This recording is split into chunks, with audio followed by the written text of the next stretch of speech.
Antes que todo, pues no se olviden, por favor, hacer su llamadito a lista en el chat, pongan ahí sus nombres completos, por favor, y de paso me sirve saber si están ahí vivos o no. ¿Vale? Entonces, por favor, no se olviden. Listo, Juan David, muchas gracias. El más puntual de todos, mi amigo Juan David, hermano.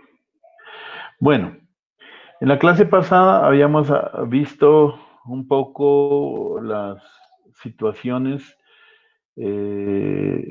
específicamente de lo que quiero sacar a colación y que no nos puede pasar por alto es la situación de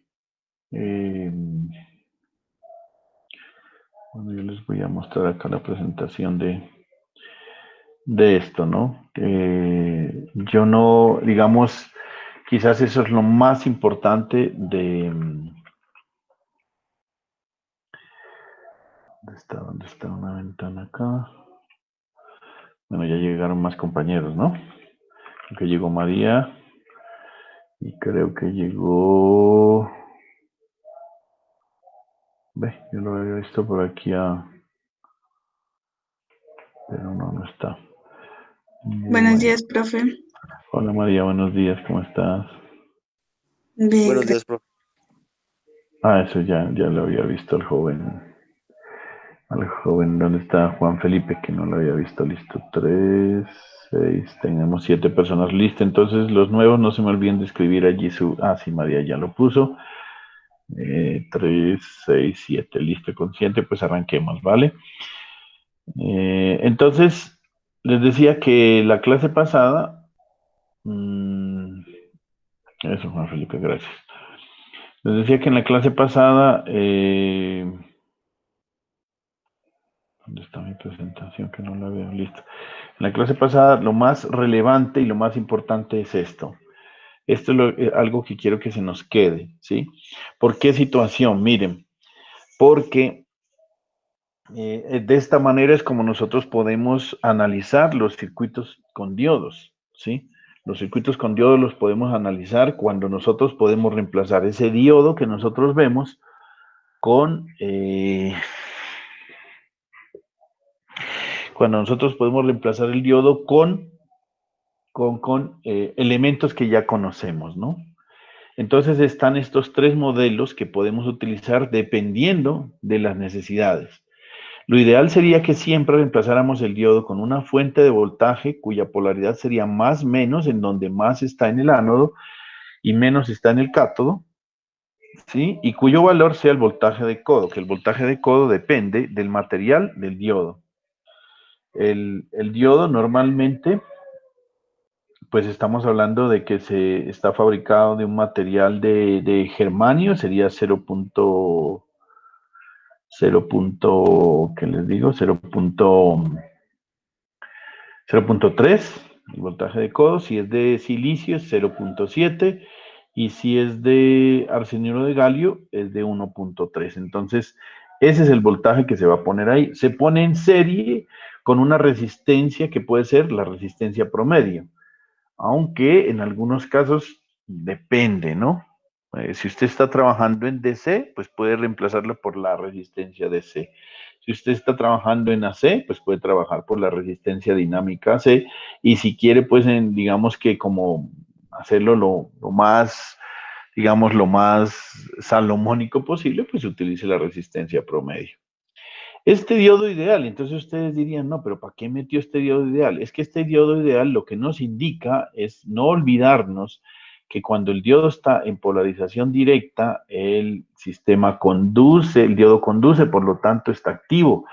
Pero resulta que si está polarizado en inversa, el diodo no conduce y eso significa que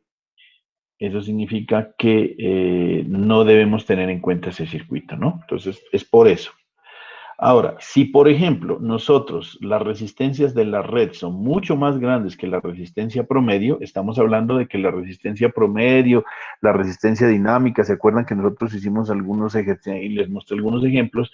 Nos daba 40, nos daba 20, nos daba 25, nos daba 30 ohmios, y si nosotros estamos manejando en total la resistencia, son bastante grandes, pues la verdad es que con esas resistencias tan grandes, pues ya no tiene sentido poner una resistencia aquí tan pequeña.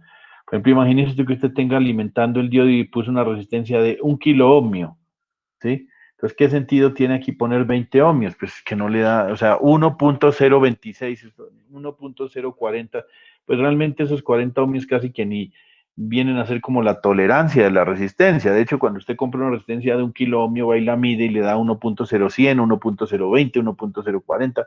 Entonces, o sea, solo con la tolerancia se nos iría. Entonces, por lo tanto, esa resistencia no tiene sentido ponerla si las resistencias son muy grandes. Pero si las resistencias son comparables con la resistencia promedio, pues sí hay que tenerla en cuenta. Y en el último caso, que es el dispositivo ideal que nosotros decimos, ¿cuándo lo convertimos en su dispositivo ideal? Pues cuando nosotros tenemos resistencias en nuestros elementos muy grandes comparado con la resistencia promedio, vuelvo y les insisto, 1K, 2K, 3K y ese tipo de cosas, y cuando estamos utilizando voltajes mucho más grandes que el voltaje de codo. ¿A qué nos referimos? Por ejemplo, si usted tiene un circuito donde utiliza 1, 2, 3, 4 voltios, 5 voltios, como son los circuitos TTL, pues sí influiría un voltaje de 0,3, 0,7 o 1.3. Pero si usted está manejando voltajes de 50, 60, 100, 20, 200 voltios, pues no tiene sentido agregarle 0,1, 0,3 o 0,4. No tiene sentido. Entonces, más que todo, es esa la situación con la que de alguna forma, digamos, queremos diferenciar, queremos entender esos modelos de nuestros queridos diodos que nos permitirían pues trabajar. La hoja de datos, pues ni se diga. Denme un segundito, muchachos.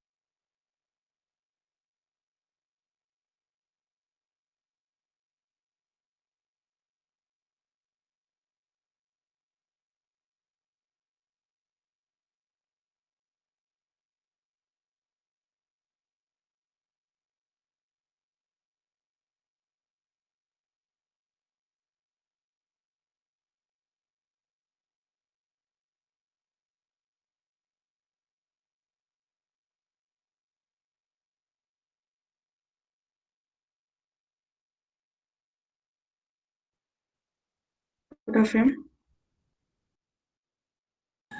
Dijo que esperáramos un momentico. no, ya gracias.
Bueno, entonces les decía que en la hoja de datos nosotros podemos estudiar y Profe, analizar. Sí, dígame.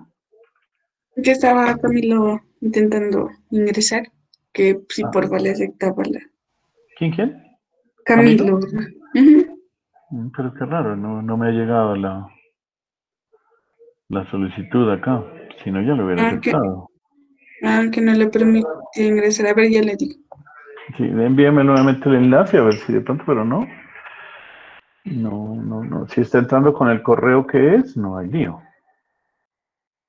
Bueno, esperemos que pueda entrar. Entonces les decía, la hoja de datos o la hoja de especificaciones, que para algunas personas, se los voy a decir solo por primera y última vez, le dicen Dr. Sheets, pero pues vuelvo y les digo, yo no soy partidario de utilizar anglicismos para nada, entonces utilicemos las cosas en español de la mejor manera y hablemos en nuestro idioma, es decir, hoja de datos, hoja de especificaciones. Entonces, en esta hoja de especificaciones, en hoja de datos, por ejemplo, podemos mirar los voltajes de codo. Entonces, por ejemplo, mire que él dice que dependiendo de las corrientes o las condiciones de prueba, si usted pone a funcionar el diodo a 200 miliamperios, el voltaje de codo va a estar entre 0.85 y 1 voltio. Ya vemos que este es de silicio. Si usted maneja o le pone a pasar por él una corriente de 100 miliamperios, él le entregará 0.81 o hasta 0.94 el voltaje de codo. Ustedes dirán, ¿por qué hay un mínimo y un máximo? Pues porque el mínimo y el máximo está debido a que cuando usted fabrica un diodo, o está en la fabricación de un diodo, pues listo, ya entró Camilo, ¿no? Cuando usted fabrica un diodo, uno no sabe qué tan dopado va a ser, si me hago entender, no se sabe qué tan dopado va a ser, entonces ese es como el inconveniente, digamos, que tiene con los diodos, ¿no? Bueno, ¿qué más les digo? Eso es como la parte más importante. Las notaciones, bueno, eso ya con el tiempo ustedes se dan cuenta que el diodo que más utilizamos es más o menos de este estilo, con este cilindro, así, y que vamos a utilizar, y van a ver que tiene una barrita aquí plateada o negra que nos indica que ese es el cátodo siempre. Pues ya no está. Lo que quedamos fue en la clase anterior hablar un poco del diodo emisor de luz. Entonces vamos a ver una cosa bien importante, muchachos, y es que dependiendo de la forma en cómo se hagan los diodos, alguien encontró, y perdónenme, voy a regresarme a ver si encuentro acá la parte de, ¿dónde es que está esto? Espérenme, ¿dónde está la juntura del diodo? Discúlpame que me regrese tanto. Esto aquí. Aquí en esta parte, miren. Recuerden y nunca se les olvide esto, por favor. Los materiales como el semiconductor, los conductores o los aislantes tienen una serie de electrones de valencia, que son los electrones que están en la capa o la banda de valencia. ¿Qué es la banda de valencia? Es la última capa de los átomos, ¿sí? O sea, la última, vamos a ver aquí, digamos, no, es aquí. ¿Dónde está el átomo? Aquí. Este último nivel es lo que se llama la capa de valencia. Y los electrones que están en esa capa de valencia se llaman electrones de valencia. Esos electrones, como son los que más afuera del núcleo están, son los que menos energía tienen. Por lo tanto, son los que realmente o sea, nosotros no podemos mover los electrones de adentro. Ustedes entenderán por muchísimas razones. Entre más hacia adentro del núcleo estés, más energía tiene. Mientras que si está más afuera, pues es más fácil moverlos. Empezando porque están en la última capa y segundo, si ellos ganan una cierta energía, pueden moverse y moverse de tal manera que lo que les decía aquí en esta parte, ¿no? Poder moverse y se mueven a una capa que se llama la capa de valencia.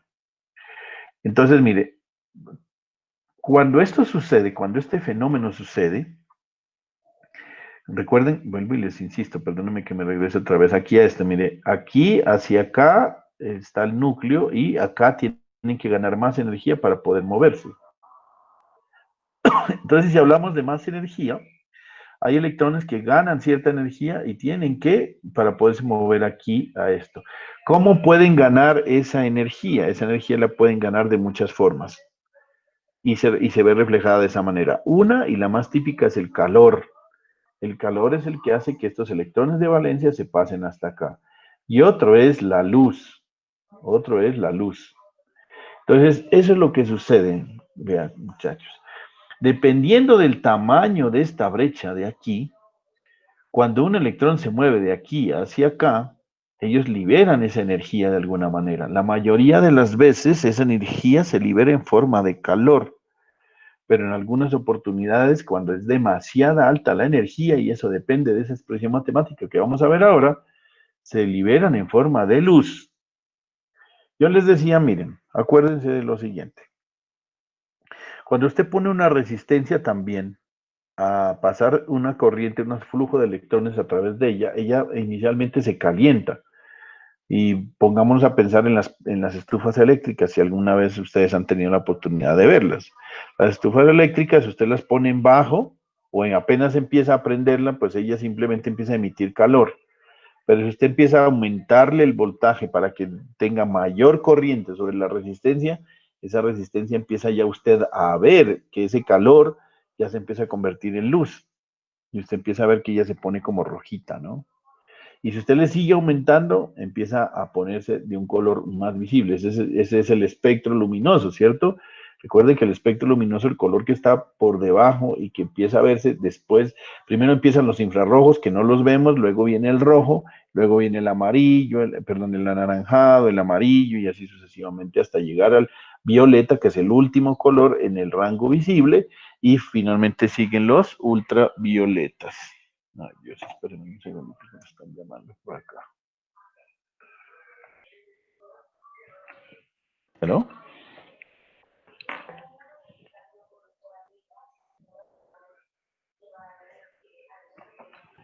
Sí, señor, ¿cómo no?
Listo, muchachos, volvía nuevamente otra vez. Qué pena con ustedes, esta llamadera, sí. Bueno, entonces les decía, cada vez que un electrón se mueve de una capa a otra, ellos liberan una energía y la forma de liberarlo normalmente es a través del calor.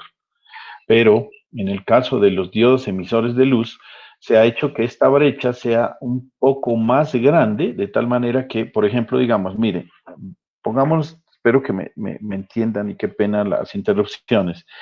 Esta energía que se necesita para pasar de la banda de valencia a la banda de conducción, en el caso del germanio es de 0,67 electronvoltios.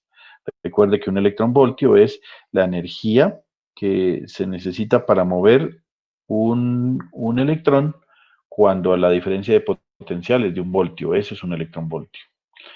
Entonces, 0,67 electronvoltios es en el caso del germanio. Esta energía de 0,67 para pasar de un electrón de aquí a acá, normalmente se libera en forma de calor. Esto no emite luz. 1.1 electronvoltios, esto tampoco emite luz, porque sí creo que los emite, si no estoy mal, pero en el orden de los infrarrojos, aunque no creo. Realmente creo que estamos aquí en el rango de calor nomás. Mientras que este sí, miren, el 1.43 electronvoltios sí ya es una energía representativa, entre comillas, pues lo digo, energía representativa, y esta energía sí se libera en forma de infrarrojo, ¿sí?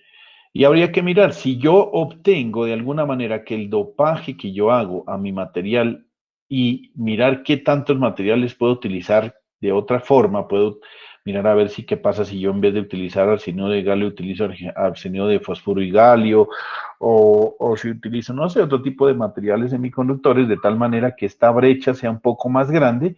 Al hacerlo un poco más grande sigue siendo un semiconductor, pero la diferencia es que al liberar esta cantidad de energía, ya emita luz. Entonces vuelvo otra vez a mi presentación del diodo, del LED, perdón.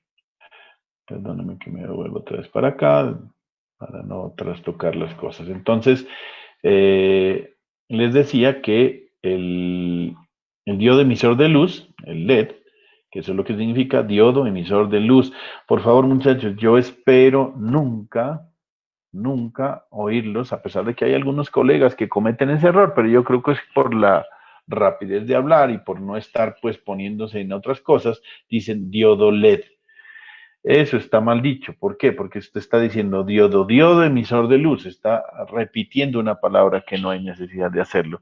Si usted dice, puede utilizar el término diodo emisor de luz o puede decirle LED. Si usted ya está diciendo LED, ya está diciendo que es un diodo, porque el LED es LED es las iniciales en inglés de diodo emisor de luz. Entonces no hay que decir diodo LED porque eso es redundante, pues. Está diciendo diodo emisor de luz. Entonces, o le dice LED o le dice diodo emisor de luz, pero no puede decirse diodo LED. Ojo con esto. Entonces, bueno, el espectro, aquí es importante mirar que el espectro de frecuencias de la luz infrarroja se extiende desde los 100 terahertz hasta los 400 terahertz, ¿sí? Con el espectro de luz visible desde 400 terahertz hasta los 750 terahertz. ¿Esto qué viene? ¿Esto qué viene? Esto viene a una situación. Y es que el tera, recuerde que 10 a la 12, 10 terahertz. Esto es una frecuencia extremadamente alta, pero esto es lo que se ve, la luz visible. Nosotros la luz visible es una frecuencia que va desde 400 terahertz, que es el color rojo, hasta 750 terahertz, que es el color ultravioleta. Bueno, vamos a ver, miren. Los diodos emisores de luz, y ahora vemos toda la explicación claramente de dónde es que sale ese color, porque el color no es porque la pintan ni porque nada, es porque esa cantidad de energía que se libera está dentro de este rango de luz visible y que depende de la frecuencia es el color. Si está entre 400 es, como les dije, rojo, y si está hasta 750, pues estamos hablando de violeta. Entonces, miren, para hacer un diodo emisor de luz de color ámbar, ahora sí sabrán que es el color ámbar, es como un color amarillo quemado, digámoslo así, se utiliza para la construcción el fósforo de galio, indio y aluminio. Es una mezcla de todos estos elementos y se obtiene cuando el voltaje de codo es de 2.1 voltios, mire. El azul, que el azul es un cuento bien particular, yo alguna vez se lo voy a tener que explicar, en este momento pues no hay necesidad. Utiliza el nitruro de galio, ¿sí? El nitruro de galio, cuando se utiliza este elemento, tiene un voltaje de codo de 5 voltios y emite el color azul.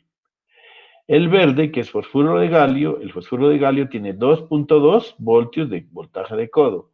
El naranja, que es fosfuro de arsénico y galio, es de 2 voltios el voltaje de codo.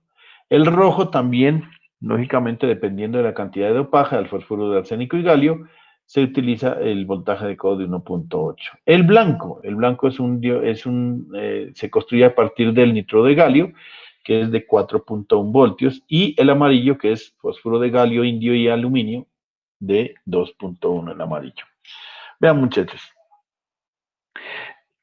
estos colores es una vaina bien interesante, porque resulta que yo cuando empecé a estudiar ingeniería electrónica no había sino estos diodos, estos que estoy señalando. Es decir, estaba el ámbar, estaba el verde, estaba el naranja, estaba el rojo y estaba el amarillo. No había ni azul y mucho menos blanco. No había ni blanco, ni azul. Esos colores no había. ¿Sí?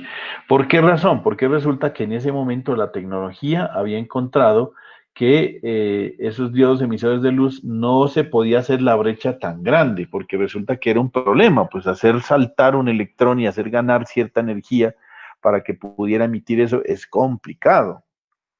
Pero con los avances tecnológicos se llegó a obtener el color azul, que inclusive fue un error en el laboratorio que hubo, cuando hubo esa parte de generar el color azul, y el del blanco sí es otro cuento bien particular, porque es que nosotros, si usted mira en el espectro de luz visible, no aparece el blanco por ningún lado. O sea, usted empieza en rojo, anaranjado, amarillo, verde, azul y violeta, ¿y en qué momento aparece el blanco? Pues no aparece.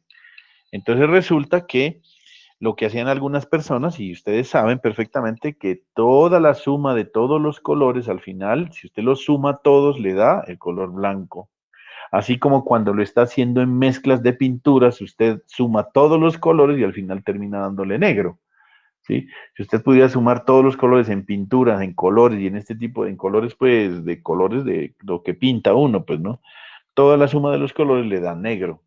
Y lo mismo es en la impresión, ¿no? Si usted la tinta que utiliza en una impresora, algunas impresoras, por ejemplo, no tienen el color negro, entonces lo que hacen es generarlo a partir de mezclar cierta cantidad de amarillo, azul y rojo, que son los colores primarios, y la mezcla de esos tres colores en una proporción adecuada le da color negro.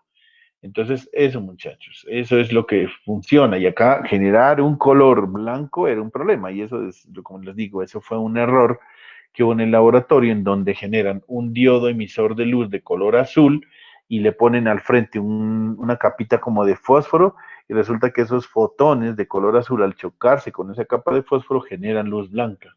Es una vaina que, perdóname que se los diga como vaina, pues que suena algo grosero, pero es una situación que eso fue un error en un laboratorio. Alguien estaba haciendo esa práctica y le cayó un pedacito de fósforo al diodo emisor de luz azul y ¡pum! Generó luz blanca. Y dijeron, bueno, entonces a partir de aquí empezaron a hacerlo. Y gracias a eso es que hoy tenemos la iluminación que tenemos, ¿no? Porque esa iluminación de las calles, esa iluminación de las casas, esa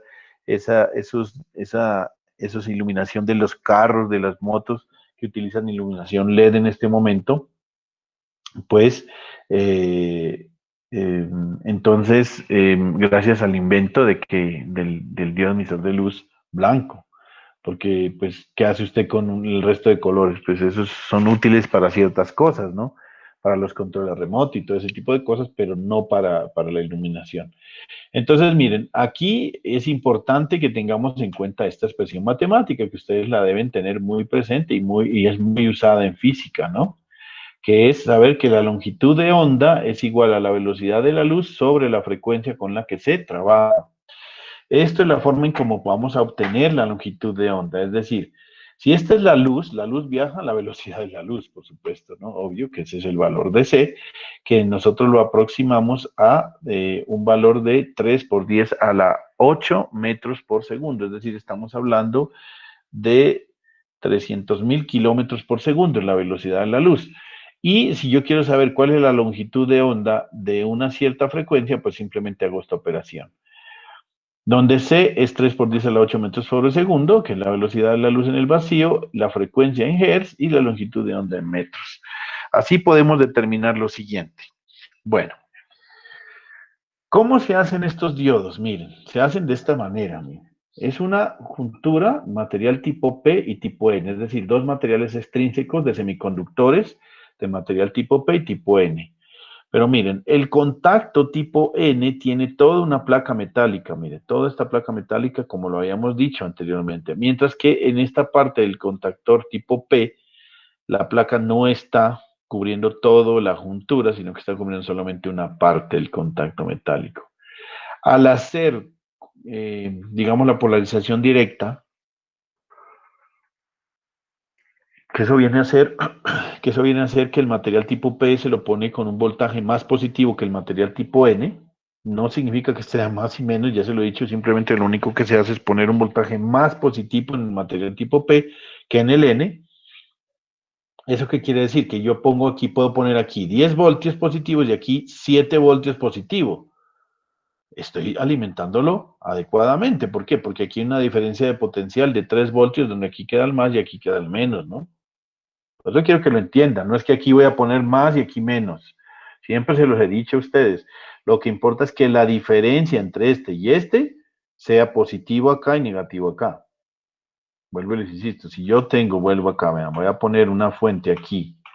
Esto con respecto a tierra. Y esta tiene 10 voltios.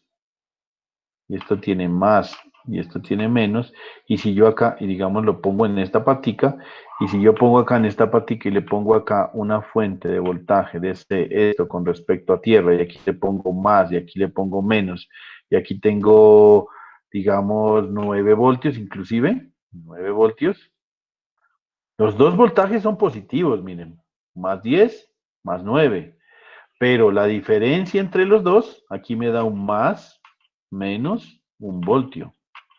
¿Sí o no? La diferencia entre los dos me da un más, menos, un voltio. Entonces, mire, estoy poniendo en el ánodo un voltaje más positivo que en el cátodo estoy poniendo un voltaje menos positivo y eso me genera esta diferencia de potencial que es lo que me interesa. Pues ojo con eso, no vayan a pensar cuál es el positivo y cuál es el negativo. No quiero escuchar eso nunca en su existencia porque eso significa que usted nunca pasó por una clase mía. No, mentira. Bueno.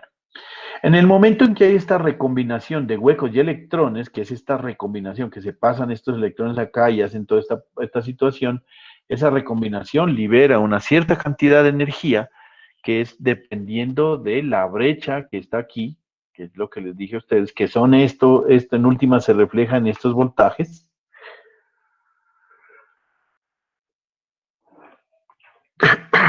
Entonces, esa recombinación libera o emite luz visible y eso depende de qué tanto sea la brecha. Para poder calcular la energía comparada con la longitud de onda está esa expresión matemática que quiero que la veamos desde la física cuántica. Esto es, H, que es la constante de Planck, vale 6.626 por 10 a la menos 36. Aquí hay un 6 de más. Voy a confirmar porque a veces me queda como la duda de esto. La constante de Planck es 6.636, sí. No es, ahí hay un 6 de más, ¿sí? Es 6.26, 6,26, no se olviden, ¿no? Ahí hay un error en ese proceso. Es 6,626. Bueno, voy a tacharlo aquí para que no vaya a decir después que... ¿Listo? Por 10 a la menos 34 julios por segundo. Esta es la constante de Planck. ¿Cómo hace usted para calcular la energía?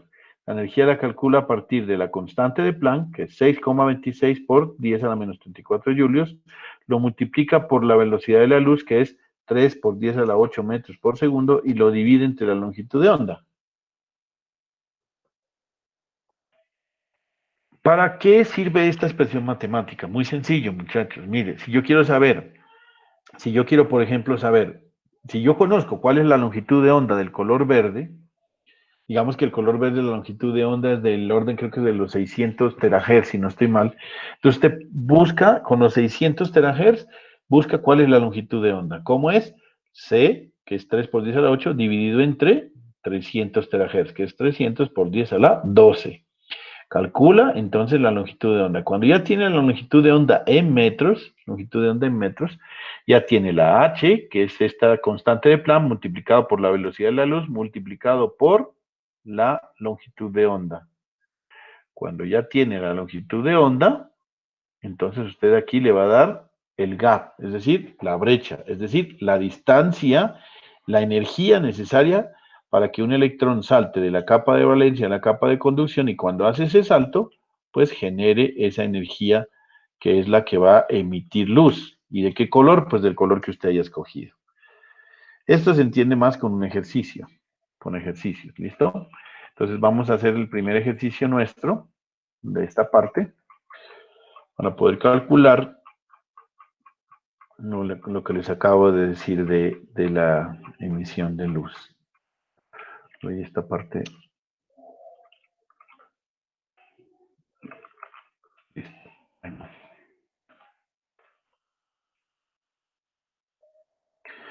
Mire, ojo, no se olviden de esto, ¿no? Vamos a calcular la longitud de onda del color rojo y del color violeta, que es donde empieza y donde termina el espectro de luz visible, ¿sí?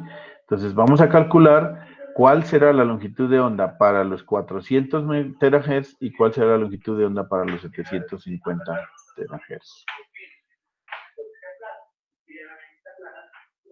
Entonces vamos, miren.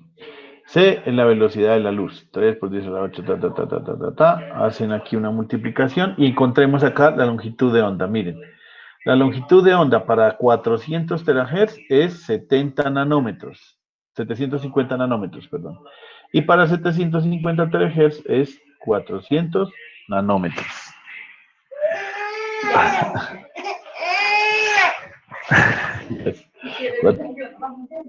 470. Ay, ¿qué fue?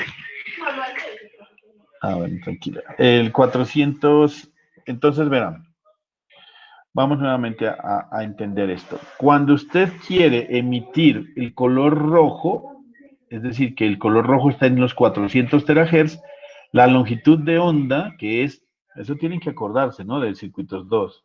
Una cosa es la frecuencia, vamos a recordar esto, ¿no? Estas cosas de circuitos 2. Una cosa es la frecuencia me dice cuántos ciclos están ocurriendo en un segundo, ¿sí? Y la longitud de onda es cuando yo cojo un metro y mido cuánto mide este de aquí hasta acá, cuánto mide esta onda. No la mido así, ¿no? Como por este lado, sino la mido así como le estoy diciendo, ¿verdad? ¿No? En este lado hasta este lado, ¿listo? Entonces, así lo mido en metros. Eso es como me da la...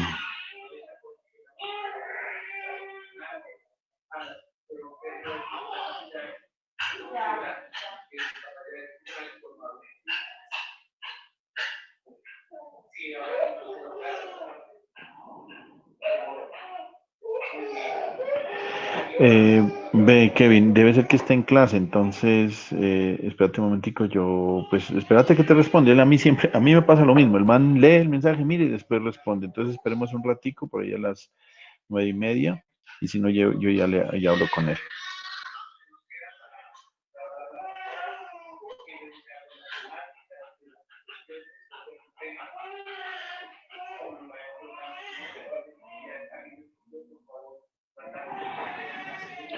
Ay, Dios, dame otro segundito, por favor.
Bueno, entonces, no se olviden de no confundir los dos términos, ¿no? Porque es bien importante.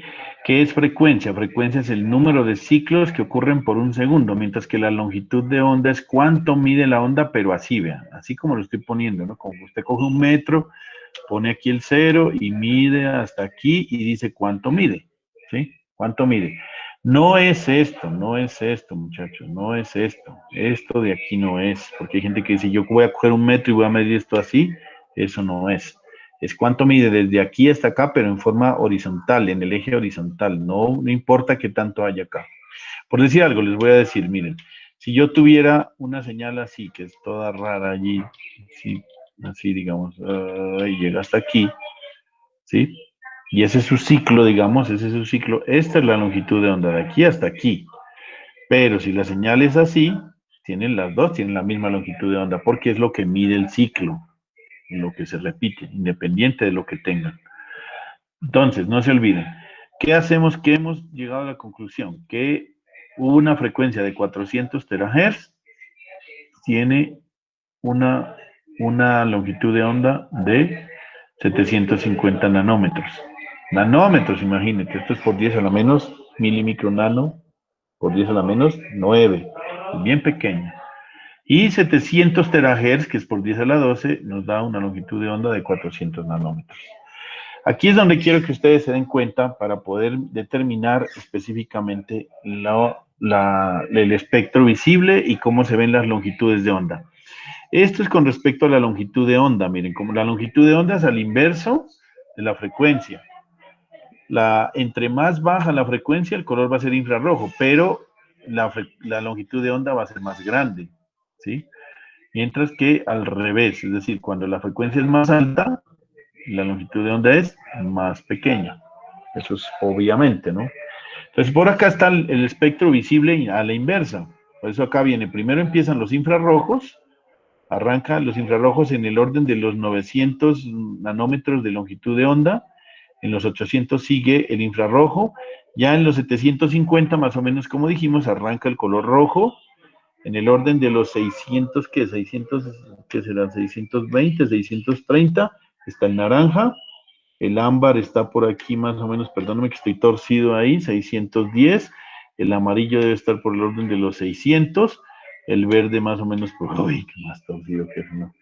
550, usted ya coge pues su tablita y su regla, pues yo aquí no puedo rayar bonito como dirían mis paisanos. El color verde aquí más o menos da como 580, 570, el color azul da como más o menos entre los 480, y cuando ya nos pasamos de los 400 ya vienen los ultravioleta, porque aquí sigue el color violeta y ya siguen los ultravioleta. Espero por favor que esto sea bien claro, ¿no? Bien claro, porque esta curva nos indica es dónde están los colores, rojo, anaranjado, ámbar, amarillo, verde, azul. Aquí no aparece el blanco, vuelvo y les digo, ¿por qué no aparece el blanco? Porque el blanco no está considerado un color, o sea, no es una emisión de frecuencia, es una mezcla de todos los colores. Así se puede obtener el blanco.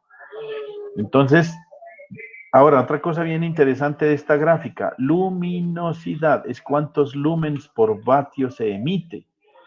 Y esto es una cosa bien interesante, ¿en qué sentido, muchachos? Y es en el sentido de que si usted, el ojo es más sensible al color verde, miren. El ojo es más sensible al color verde, eso no se pueden olvidar nunca. Y esto lo pueden detectar ustedes si alguien vive en el centro o si pasa por el centro, aunque hoy en día pues no creo que podamos hacerlo, pero bueno, si usted se para frente a un semáforo sin ver si no se para y pone su espalda al semáforo, en el tubo ese del semáforo que sostiene, y usted mira cómo cambian los tres colores que tiene el semáforo, que son rojo, amarillo y verde, ¿cierto? Y si usted mira, sin mirar los colores, usted se da cuenta que cuando prende el verde, se ilumina muchísimo el sector. Cuando es el amarillo se ilumina menos y cuando está rojo casi que no se ve. Y la gente piensa que es porque el rojo tiene menos potencia, que porque el rojo le han agregado como unos LED de menos potencia. No, es que el color rojo el ojo es menos sensible. Mire, de hecho, mire la sensibilidad. Es decir, si usted pone un LED que tenga la misma potencia que el color rojo y el color verde, usted ve mucho más el verde, porque el ojo es más sensible al verde. Mire, ese es el pico de acá. El amarillo es menos, el ámbar es menos y el azul es menos. Mire. Entonces, por eso es que usted cuando ve el semáforo, el verde ilumina muchísimo el lugar en donde usted esté. El amarillo, pues más o menos, pero el rojo sí parece que estuviera apagado. Eso usted lo puede notar con esa situación. Por eso los policías son verdes, pues para que se vean más. Y alguien diría, ay, no, es que es el rojo es como de alerta, sí, pero es que el rojo es alerta, pero estamos hablando es en iluminación, no en colores, ¿no? No me van a decir, ah, no, es que cuando usted pone una alerta pintamos algo de rojo, porque no, es diferente, porque ahí estamos hablando de un color de pintura, ¿no? O sea, una cosa es la luminiscencia, es decir, la luz, y otra cosa son los colores de pintura. Sí, por eso inclusive yo les comento, yo soy un fanático del color rojo, de hecho es el color que más me gusta, y yo alguna vez, por ejemplo, mis 3 carros que tuve antes fueron color rojo, y resulta que alguien me decía que habían hecho una estadística y se habían dado cuenta que los carros del color que más accidentan son el negro y el rojo. ¿Por qué? No sé, pero habían hecho esa estadística. Entonces era un poco complicado, que porque el rojo yo no sé qué, y bueno, un poco de vainas me habían encontrado con ese color, pero bueno. Pero eso es para los de la pintura, que es completamente diferente. Mientras que la iluminación, sí, el que más se ve es el verde, ¿no? No hay que confundir la iluminación con esta otra cosa. Hagamos un primer ejercicio, muchachos. Y yo digamos que yo les pido a ustedes encontrar cuál es la frecuencia, cuál es la longitud de onda que genera ¿qué les digo? Si hiciéramos un diodo con arsenuro de galio, ¿sí? Por favor, traten de hacer esa cuenta. Bueno, voy a hacerlo yo el ejercicio, pues que no me voy a poner a hacer. Recuerden que yo lo que tengo del arsenuro de galio es que él tiene un gap o una brecha de energía de un electronvoltio, 1.43 electronvoltios, ¿no? Esto ya lo vimos acá, miren.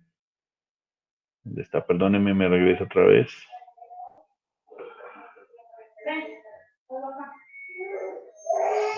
¿Dónde está esto? Pucha, se me fue por acá. Tengo que regresarme bastante. ¿Dónde es que está? Está por acá. Aquí está.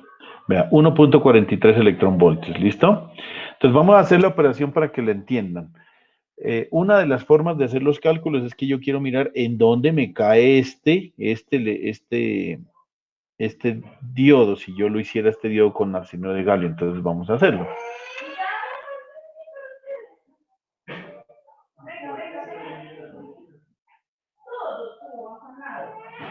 Aquí está.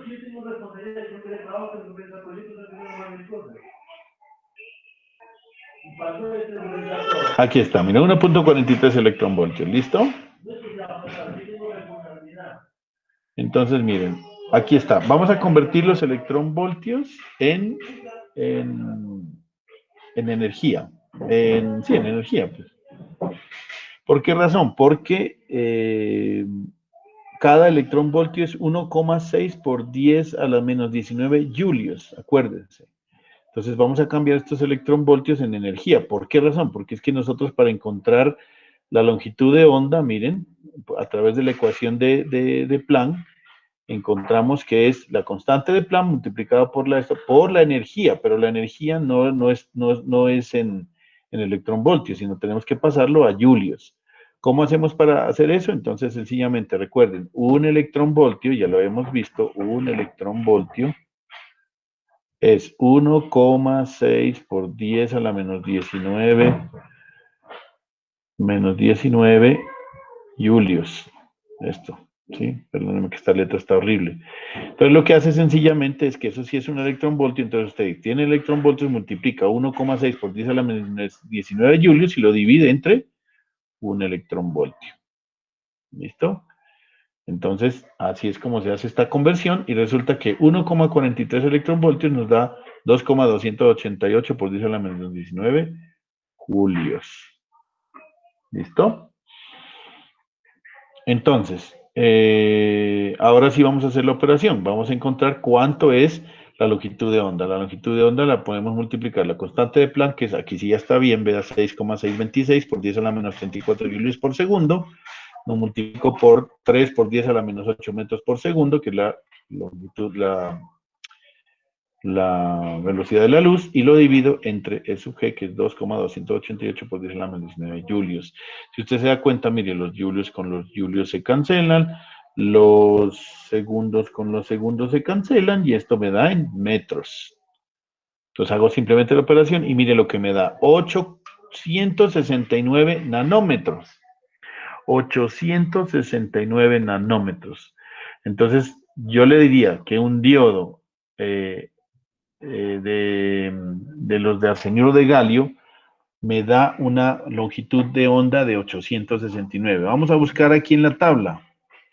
869 nos da como por aquí, ¿cierto? Aquí nos daría 869. ¿Qué color es? Alguien que me responda para saber que están ahí, pues vivos.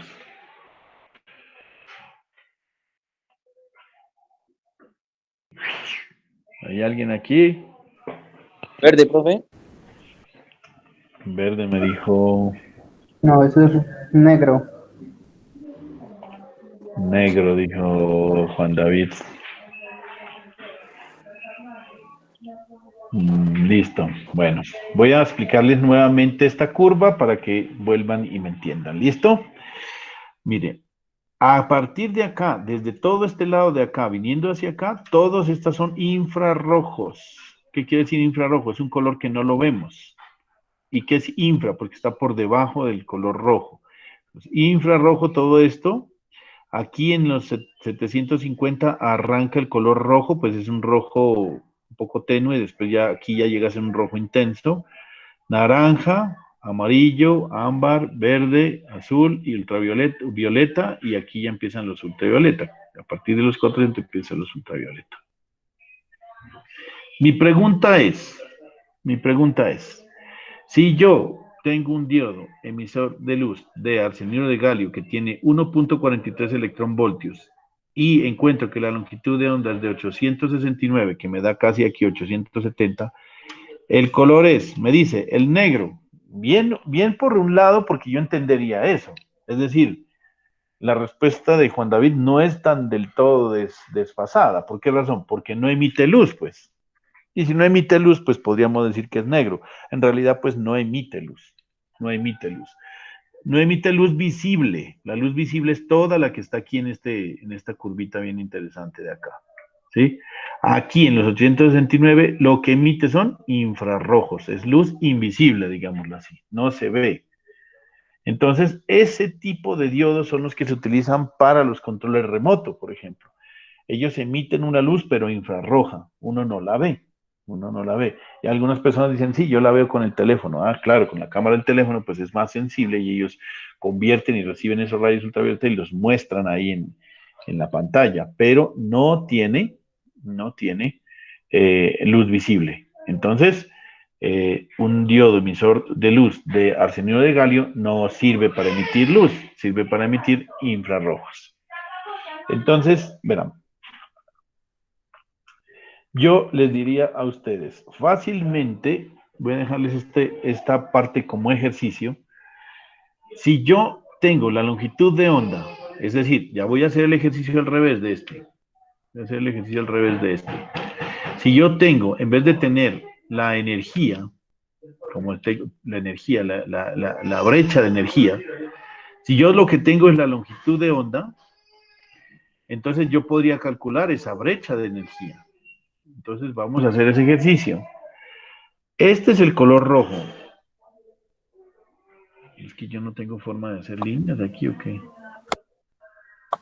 Profe, Dígame. esa luz ultravioleta es la luz negra que le dice, la luz que sirve para esterilizar. Sí, así es. Así es. Sí, de hecho hay algunas personas que utilizan esto para los equipos médicos, que es para esterilizar, por ejemplo, las cosas de los instrumentos de odontología y otras cosas, y algunas cosas también las utilizan. Sí, eso le llaman disque luz negra. Pues le dicen luz negra porque cuando usted empieza a emitir luz ultravioleta, hay parte que se ve, ¿no? Es decir, ahí se ve como un pedacito de violeta, y el violeta es un color como muy oscuro, ¿no? Casi tirando a negro. Entonces, por eso es que le dicen luz negra, ¿no? Y los infrarrojos, hay algunos infrarrojos que alcanzan a emitir un poquito de rojo, y hay gente que dice, ¿de qué color es el infrarrojo? Dicen rojo, ¿no? Qué bruto, hombre, ¿cómo se te ocurre? Pues si el infrarrojo fuera rojo, no es infrarrojo, es rojo. Y lo mismo es el violeta, porque es que en las máquinas que generan la luz ultravioleta, o sea, digamos que hacen un color así más o menos, genera ultravioleta y alcanza así, digamos. Entonces, lo más intenso que él genera es un color ultravioleta, que no se ve, no ve el ojo, pero hay parte de ello que se alcanza a ver el color violetica porque generan ese rango de frecuencias. Es por eso, porque él genera un rango de frecuencias o genera unos que se llaman bueno, ustedes entenderán eso después. Y lo mismo sucede con el infrarrojo. Hacen el infrarrojo y lo hacen que sea bien intenso aquí el infrarrojo, pero cuando hacen toda esta parte, él alcanza a verse un color rojito por ahí, pero no significa que sea rojo, sino que pues por la razón del diseño les quedó de esa forma. Entonces, ¿dónde está el ejercicio que yo quiero que ustedes calculen?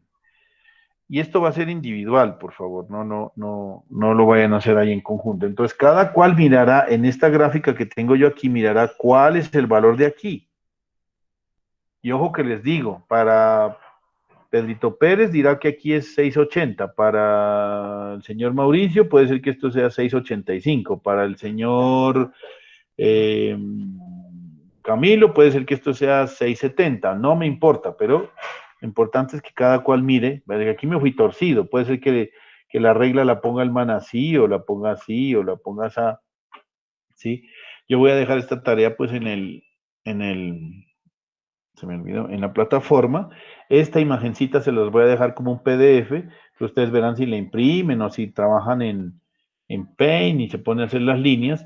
Entonces, para que me digan lo siguiente, primero, ¿cuál es la brecha de energía que se necesita para emitir el rojo, el naranja, el amarillo, el ámbar, el verde y el azul? ¿Sí? Entonces son 1, 2, 3, 4, 5, 6 cálculos que debemos hacer, que es a la inversa. Entonces, les voy a explicar cómo hacerlo, pero lo importante es que lo tengan claro. ¿Qué es lo que hay que hacer? Primero, pues mire a ver cuál es. No me importa la precisión, ¿sí me entienden? Lo que importa es que hagan el ejercicio. Y ahí me voy a dar cuenta, o sea, no creo que todo este grupo vaya a poner todos los mismos valores de acá, que tengan el mismo ojo, no, porque aquí simplemente es una suposición, ¿no? O sea, yo diría aquí, por ejemplo, digamos, vámonos para otro color más bien. Vamos al verde, digamos que yo hice aquí una línea perfecta, listo, vea, yo aquí digo que esto es 650, para otros será 650, 550, para otros será esto 560, para otros será 555, no sé, no importa, cada cual lo hace. Entonces, mire, primer paso, usted ya tiene la longitud de onda, ¿sí? ¿Qué más tiene? Tiene la velocidad de la luz y tiene la constante de Planck. ¿Qué hace falta? Pues despeje la energía. ¿Sí? En este caso va a ser energía, va a ser igual a la constante de Planck por la velocidad de la luz sobre la longitud de onda. Obviamente, un despeje muy sencillo. Aquí estamos dividiendo, pasa a multiplicar, y este que está multiplicando pasa a dividir. Entonces, usted con este obtiene la energía, pero la energía le va a dar en julios. Y usted necesita pasar eso a electronvoltios. ¿Qué debe hacer? Multiplicar eso por un electronvoltio y dividirlo entre 1,6 por 10 a la menos 19 julios.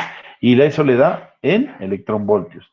Entonces usted me va a decir en esos 5 casos cuál es el valor de la energía, del gap, o sea, la brecha de energía que debe tener el diodo emisor de luz para emitir en rojo, en naranja, en ámbar, en amarillo, en verde y en azul.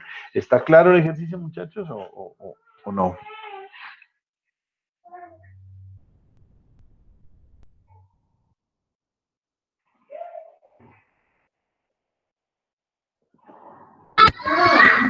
Solamente es calcularlo, profe, pero...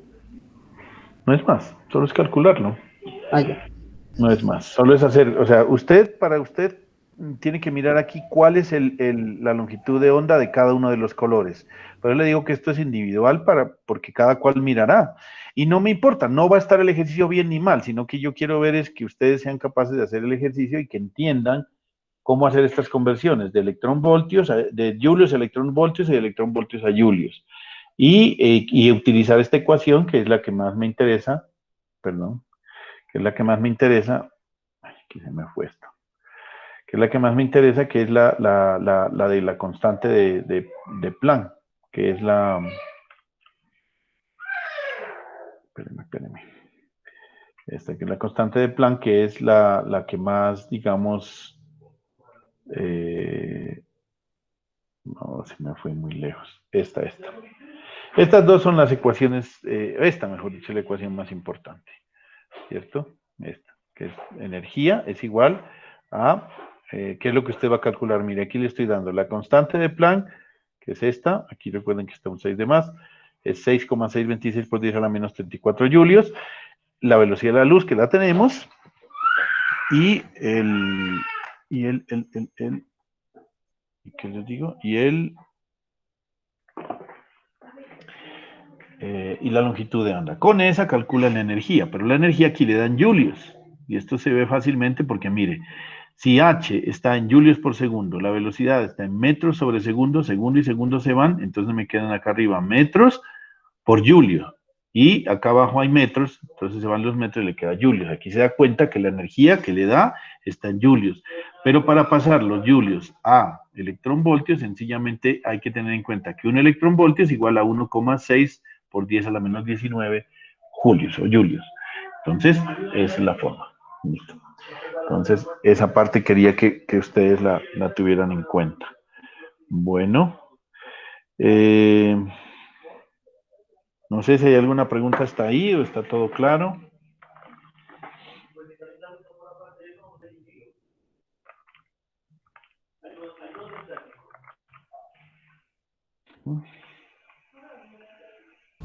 No, pues, profe, hasta ahí yo estoy bien. Está claro. Bueno, vale.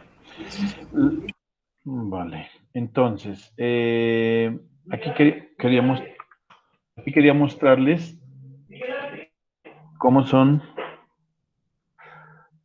los,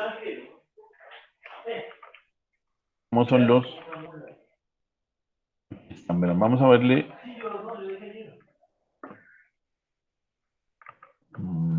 cómo se ve la hoja de datos de un...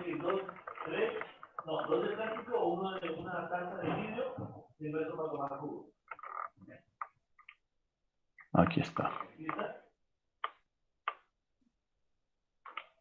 Listo. Entonces, miren, así se ve la hoja de datos de un diodo emisor de luz. Y de hecho, estos son los primeros diodos emisores de luz que hubo en el mercado. Hay muchas personas que se ponen a mirar que si la pata larga, que si la pata corta, que esto yo nunca lo veo porque cualquier persona coge y le corta las patas y quedaron en las mismas, ¿no? La forma en que los diodos emisores de luz tienen la caracterización de dónde está el cátodo y dónde está el ánodo es que en esta parte, si usted lo ve desde arriba, aquí tiene una parte planita. O sea, él no es una, si usted lo mira desde arriba, esto no es una circunferencia, sino que usted lo mira y es como así. Esta parte es planita. Y aquí estarían pues las dos patas, si usted lo ve desde abajo, desde arriba, como lo quiera ver, ahí parece una carita de un extraterrestre. Esta parte de aquí, una de las partes es plana, y eso significa que ese es el cátodo. Miren aquí, por ejemplo, este es un diodo emisor de luz, y entonces dice, miren lo que dice, disipación de potencia, 120 milivatios, ¿sí? Corriente en directa, no se puede pasar de 20 miliamperios, ¿no? Porque si usted se pasa de 20 miliamperios, pues él dice, por ejemplo, dice corriente en directa pico, este término directo está mal traducido, es corriente continua, ¿no? Corriente continua pico es de 60 miliamperios, pero él puede aguantar 60 miliamperios por un ratico, pero no puede dejarle mucho porque lo daña, tiene que protegerlo. Intervalo de temperatura de operación o almacenamiento, pues está entre estos grados, la temperatura, listo. Pero mire, aquí es importante. Aquí está la intensidad luminosa axial, es decir, cómo irradia él, lo hace de una manera típica de 3, perdón, aunque la mínima es 1. Esto es con 10 miliamperios. La longitud de onda, mire, la longitud de onda pico, vea, vamos a analizar este, mire, vamos a ver qué color es, a ver quién es el duro que me dice qué color es. Dice, la longitud de onda pico está en 635 nanómetros, que es la medición, pero la dominante, la longitud de onda dominante es de 628 nanómetros. ¿Qué color es? Ahora me van a decir, regrese la gráfica, ¿no? Pues regresemos la gráfica. Ahí. Que Me viene siendo salió. rojo. Eso, muy bien. Naranja, rojo, me dijeron por ahí. Vamos a ver, vamos a ubicarnos en la gráfica. Perdónenme que se me salió acá otra vez. Rojo como su color favorito. Gracias, señor, por tener en cuenta esto. Mire, ¿Qué es 600. hincha del América? Fui Como cuando no, amarillo. fui cuando no existía el Deportivo Pasto, pero después Deportivo Pasto también es rojo la camiseta, así que no hay lío. Bueno, vamos a ver. Dice, vamos a mirar, dice que la longitud de onda pico es 635, pero que la típica y la dominante son 628 nanómetros. Vamos a ubicarnos, por favor, muchachos, no se olviden cómo ubicarse. 628, entonces está aquí 100, 400, 500, 600, acá 700, 628 nos va a dar más o menos, Ámbar, ámbar, 628 nos da como por aquí, digamos, listo, ámbar. y exactamente, no es rojo, señor Mauricio. No, yo era por molestarlo con lo del América. Ah, bueno, sí, está entre el ámbar y el naranja, ¿no? Entonces aquí, pues mire, como me fui torcido, yo creo que es casi ámbar, sí, señor. Eso, ya me entendieron cómo manejar esta tabla entonces.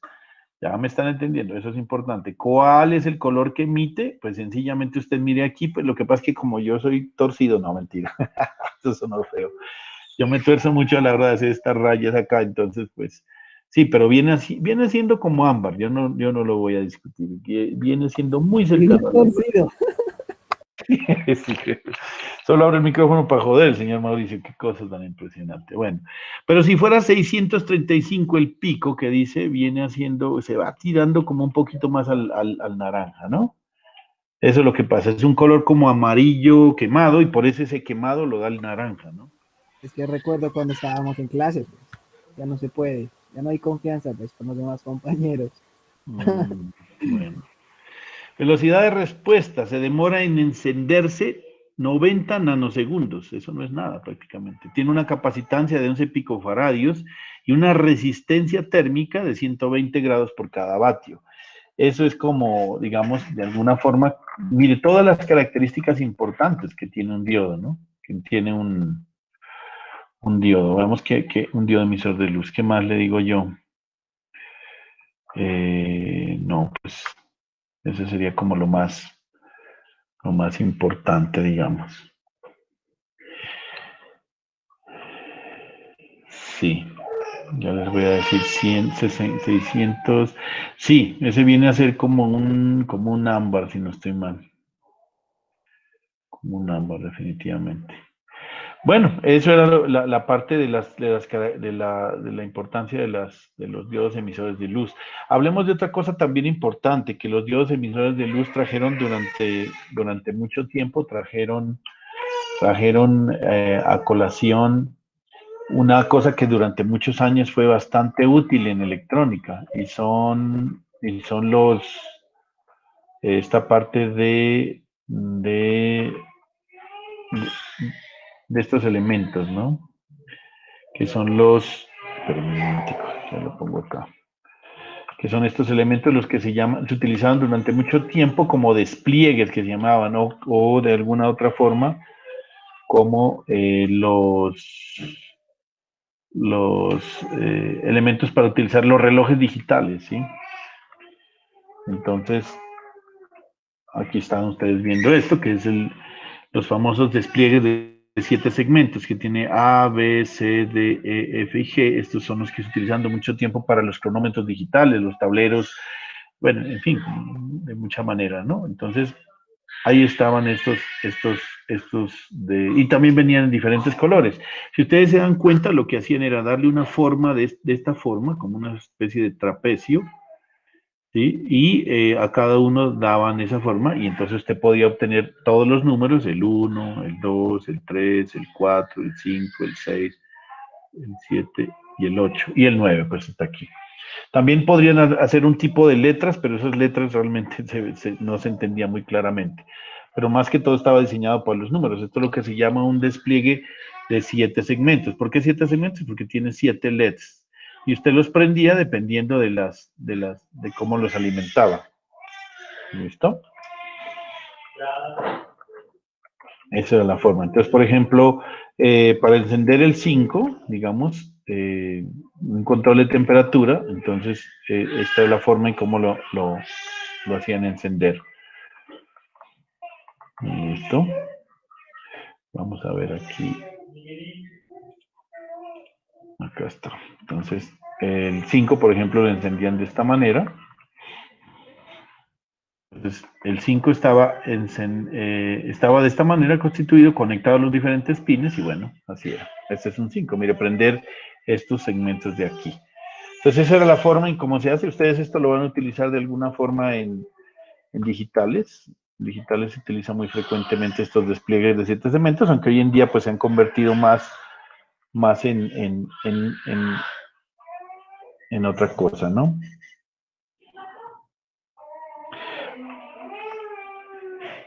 Vamos a ver una cosa importante acá también es lo siguiente, muchachos.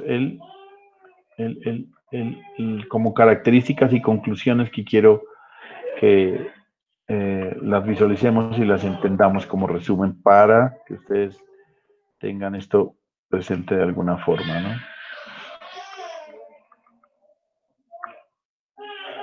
Listo. Entonces, veamos. Aquí están algunas de las conclusiones importantes de los diodos. Voy a ponerles esta primero.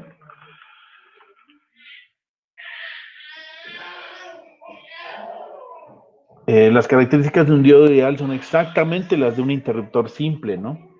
No se olviden esto, excepto que el hecho importante de que un diodo ideal pueda conducir en una sola dirección la corriente, ¿no? Eso es importante que lo tengan en cuenta estas partes, ¿no? Un diodo ideal funciona como si fuera un interruptor, recuerden, abierto o cerrado, ¿sí? Pero ¿cuál es la diferencia? Que solamente la corriente puede ir en una dirección. El diodo ideal es un cortocircuito en la región de conducción y un circuito abierto en la región de no conducción. Eso es bien importante. Un semiconductor es un material que tiene un nivel de conductividad entre la de un buen conductor y la de un aislante. En el caso de un aislante, dice, un enlace de átomos reforzado por la compartición de electrones entre átomos vecinos se llama enlace covalente. Eso también es importante que ustedes entiendan y recuerden que un enlace covalente se presenta cuando dos átomos vecinos comparten electrones. El aumento de la temperatura puede provocar un incremento significativo del número de electrones en el material semiconductor. Eso sí, bien importante. ¿Por qué? Porque la temperatura hace que ganen los electrones energía y al ganar energía, al ganar energía, estos electrones pueden ganar tanta energía que se pasan de la capa de conducción a la capa de valencia. Por lo tanto, eso hace que el incremento de la temperatura signifique que aumente el número de electrones libres en el material semiconductor. La mayoría de los materiales semiconductores utilizados en la industria electrónica tienen coeficientes de temperatura negativo. Eso quiere decir que la resistencia se disminuye cuando aumenta la temperatura. Eso normalmente no pasa, ¿no? Eso normalmente no pasa. Entonces, por eso se llama un coeficiente de temperatura negativa. Los materiales intrínsecos, recuerden que intrínsecos son cuando son lo más puro posible, son aquellos semiconductores que tienen un nivel muy bajo de impurezas, en tanto que los materiales extrínsecos son semiconductores que se expusieron a un proceso de dopaje. El material tipo N se forma agregando átomos donadores que tienen 5 electrones, acuérdense, 5 electrones de valencia, para establecer un nivel de electrones relativamente libres. En un material tipo N, el electrón es el portador mayoritario y el hueco es el portador minoritario. Aquí voy a poner los otros 8 punticos que tengo por acá. Otra vez me he salido de la presentación. 9, 8, acá, bueno, listo. Y otros puntos, son 21 puntos que quiero que los tengan bien presentes en el resumen de todo lo que hemos visto de diodos.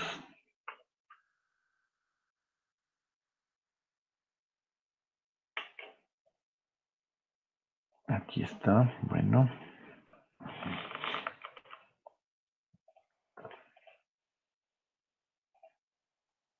Listo, un material tipo P se forma agregando átomos aceptores que son de 3 electrones de valencia, que ahí está el boro y los demás, para establecer el nivel de huecos en el material. En el tipo P, el hueco es el portador mayoritario y el electrón es el portador minoritario. Otro punto importante, la región cerca de la unión de un diodo que tiene muy pocos portadores se llama región de empobrecimiento. Acuérdese que cuando usted hace la unión de un material tipo P1N para formar un diodo, en esa parte donde se unen los dos materiales, esa zona se llama región de empobrecimiento porque tiene muy pocos portadores. Hay una remezcla ahí. Dice, sin ninguna polarización externa aplicada, la corriente en el diodo es cero, por supuesto. ¿Sí? Hay un momentico de recombinación que dura muy poco tiempo y se empieza a formar esa barrera y esa barrera hace que pues se queden ahí los diodos y no se continúa esa remezcla, ¿no?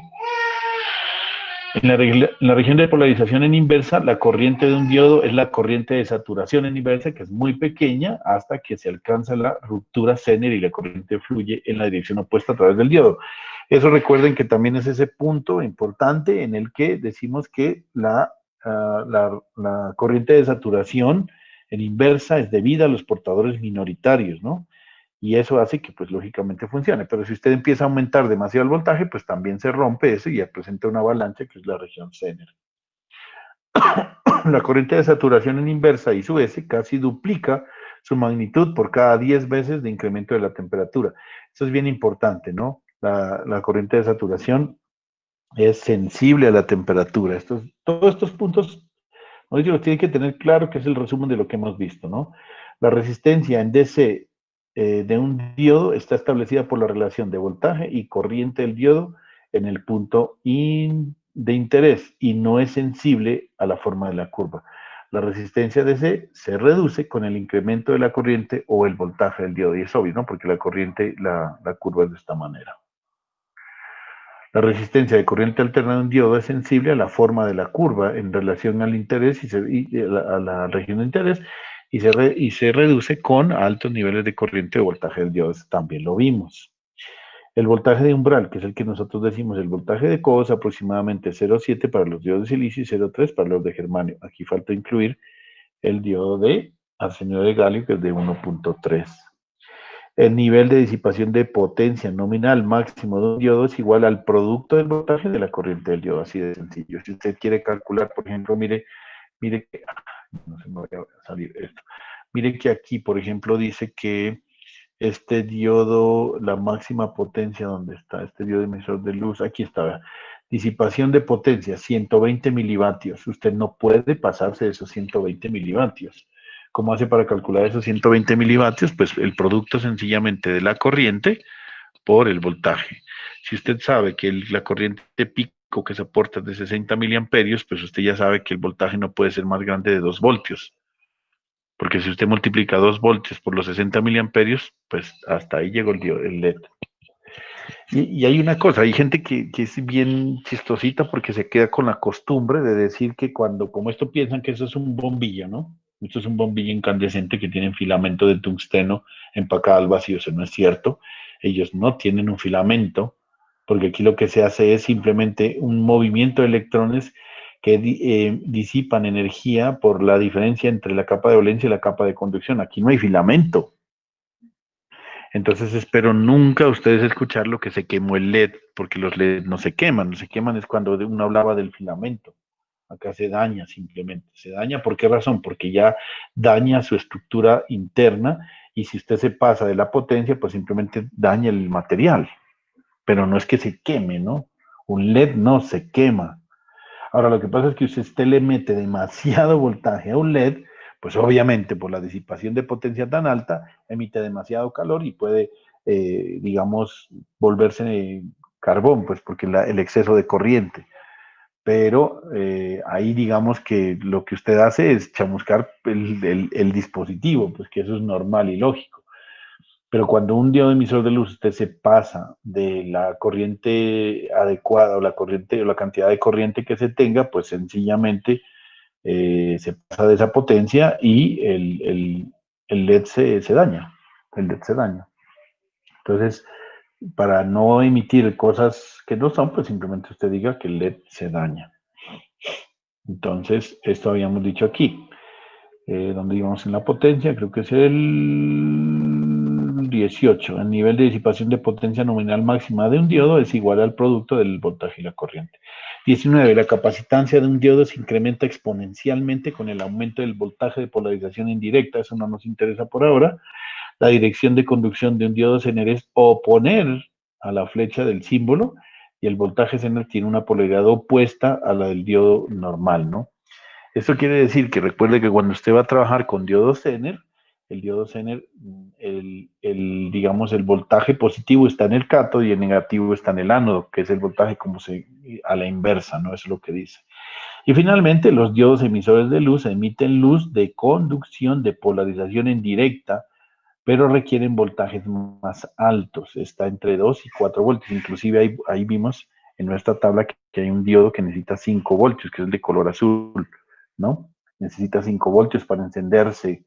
Si no alcanzan este voltaje, eso lo que significa no va a emitir luz. ¿Por qué razón? Porque no alcanzan los electrones a pasar de la capa de conducción a la capa de valencia.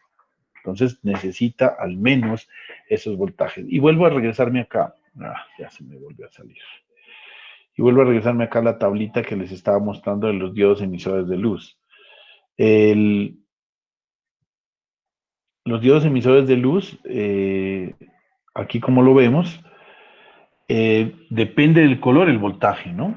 Depende del color del voltaje. Cada voltaje tiene su color. ¿Por qué razón? Pues porque depende de esa situación, ¿no? O sea, de cuánta remezcla haya y entonces dependiendo del voltaje, de alguna manera está asociado con la cantidad de energía que necesita para emitir el color determinado.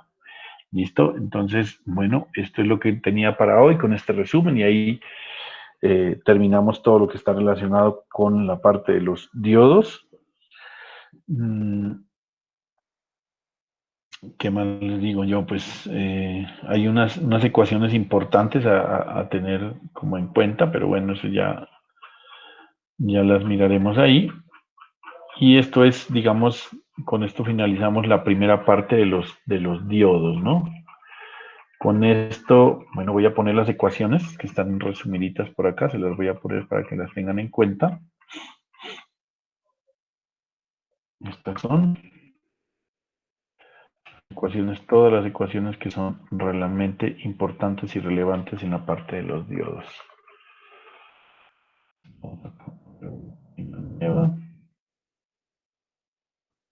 Y estas son, miren, son todas las que usted en diodos las va a utilizar.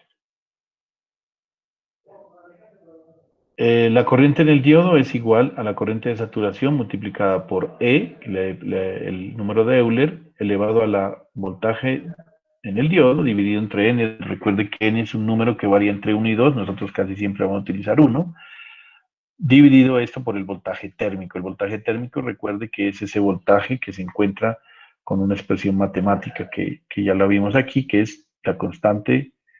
Esta es la constante de Boltzmann multiplicada por la temperatura absoluta sobre la carga de un electrón. El voltaje térmico entonces se calcula así y normalmente en este voltaje nos daba para 27 grados Celsius, nos daba un valor de 25.875 milivoltios, si no estoy mal, que lo redondeamos a 26 milivoltios. ¿Listo? La temperatura en grados Kelvin, que es la temperatura absoluta, es coger la temperatura en grados Celsius y sumarle solo 273. La constante de Boltzmann, que es la que utilizamos acá en el voltaje térmico, es 1.38 por 10 a la menos 23 julios sobre grados Kelvin. Importante esto, aproximadamente el voltaje de codo en el silicio es de 0.7, en el arsenio de galio es 1.2 y en el germanio es de 0.3. La resistencia estática, que es la resistencia de DC en el diodo, es simplemente coger el voltaje dividido entre la resistencia, obvio que sí. La resistencia dinámica, que es en AC, normalmente es tomar la pendiente de la recta, la recta tangente a la curva, y de esta manera nos da esta expresión. Normalmente la reducimos a 26 milivoltios, que es el voltaje térmico, sobre la corriente del diodo. Casi siempre se utiliza esta expresión. Y la promedio es como hacer un promedio. Simplemente se suman una serie de voltajes, se suman una serie de corrientes en todos los puntos y se suma y se divide la resistencia. La potencia de un diodo máxima es igual al voltaje del diodo por la corriente del diodo. Eso creo que está completamente claro y eso es pues lo que se busca y se espera con esta situación. No sé si hasta ahí alguna pregunta, alguna cosa, o todo claro, muchachos.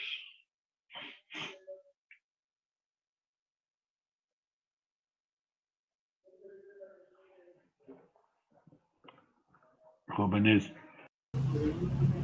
Pues para mí, me interesa la historia, profe. Bueno, vale. Pues que solamente Juan David es el que habla, La, ¿no? la, Ajá, la, bien. acti- la actividad es Sí, profe, todo. dar el voltaje Bien. que uno piensa, ¿no? ¿Cómo? La actividad es hacer el cálculo del voltaje, ¿es que es, profe? De No, cada... no, no, no. Es cálculo de la energía, de la brecha de energía entre Ah, los dos. Sí, hay voltaje, no se puede relacionar, no hay una relación entre el voltaje y eso, no la hay directamente, ¿no?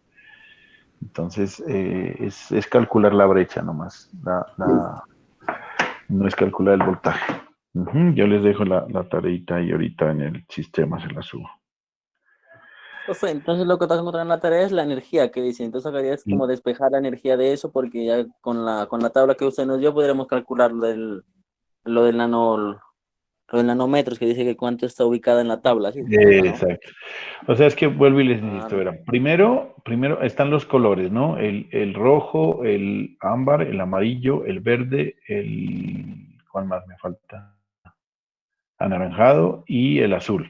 Esos 5. Entonces usted lo que hace es mirar cuál es la longitud de onda de cada color. Eso lo mira en la tabla que yo la voy a subir esa hojita en un PDF.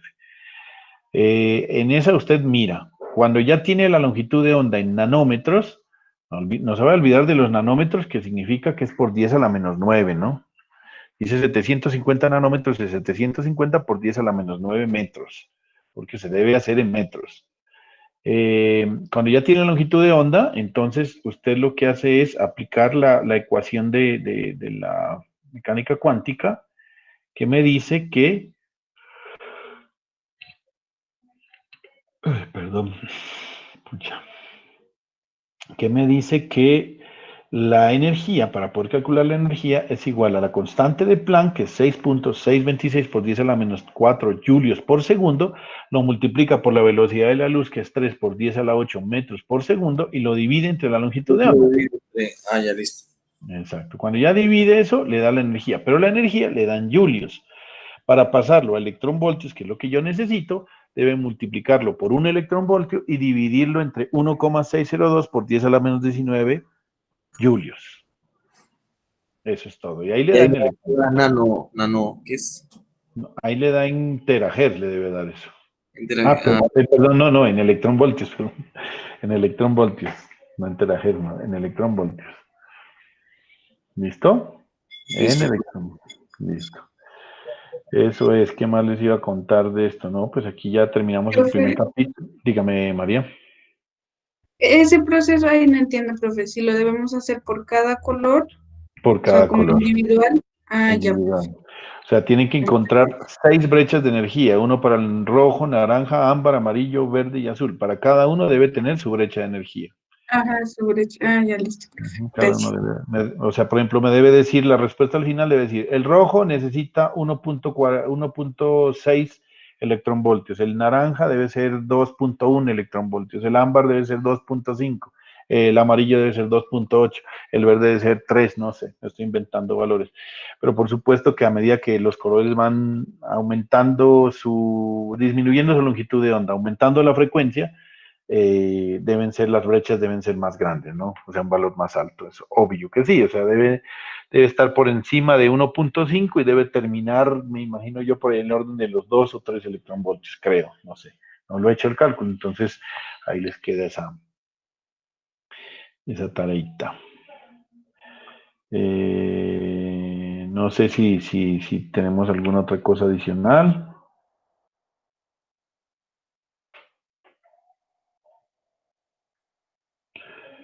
Listo, ahorita voy a, esto que es 26, voy a ver de una vez a convertir esto en PDF para subirlo a la plataforma. Y esta sería nuestra primera nota para este corte, ¿vale?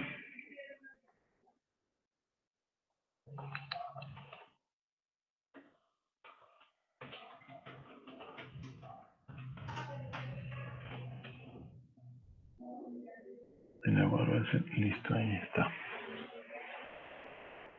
Vamos a ver cómo me quedó. Sí, ahí está bien. Bueno, listo.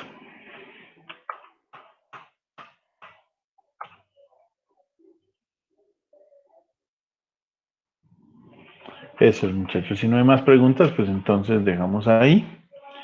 Y les agradezco mucho por su presencia, por su paciencia, que me han estado buscando por todos lados, porque tengo, pues, como les digo, ese problemita. Entonces, ya les cuento. Bueno.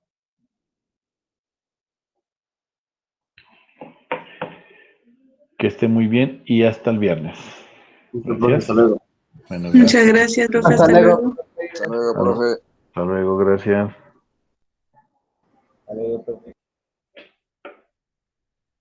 Chao, hasta luego. Hasta luego. Gracias, profe.